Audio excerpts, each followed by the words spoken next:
you look at what's happening right now in the Middle East, all sorts of people are saying they're watching every day as hundreds of human beings are being slaughtered in Gaza. Well, some will say, well, they're Arabs. We've been brainwashed to think that Arabs are unworthy of being treated equally with everybody else. I mean, how could that be avoided when you look at the long-term occupation in Iraq and so forth? But the majority of people are not pleased with it. They don't like it, and they know that we're supporting it. So the question is, how do you stop it? It's very simple. The President of the United States tells Mr. Netanyahu, I am withdrawing all support immediately until such time I see evidence that you are changing what you are doing in Gaza. No, he's not going to do that. Never will do that. So it doesn't make any difference what Sullivan or the rest of these people say, or how many times they bring out the crying towel and express concern for the people in Gaza. They're not going to change anything. So that means that sometime over the next 90 days, the only way to change these things is for a major war to break out in the region.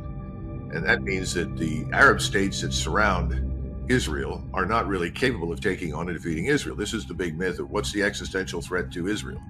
Well, it certainly isn't an Arab threat. That leaves you basically with the Turks and the Iranians. The Iranians are not going to attack anyone unless they themselves are attacked. They've made that very clear. But they're also not going to allow Hezbollah to be destroyed. And that appears to be the next target for Mr. Netanyahu.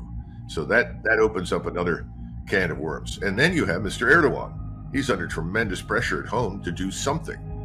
And in many ways, he could have a huge impact. He might succeed in diverting the Israelis from what they're doing without necessarily going to war.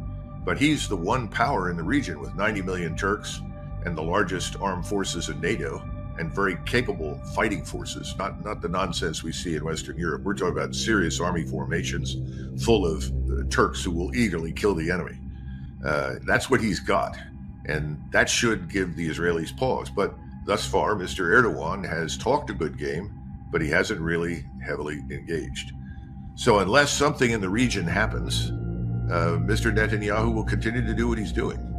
But he's overreaching. There's no question about it. It's only a matter of time.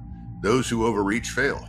We've seen that in history many, many times. If he goes into Lebanon, he's overreaching.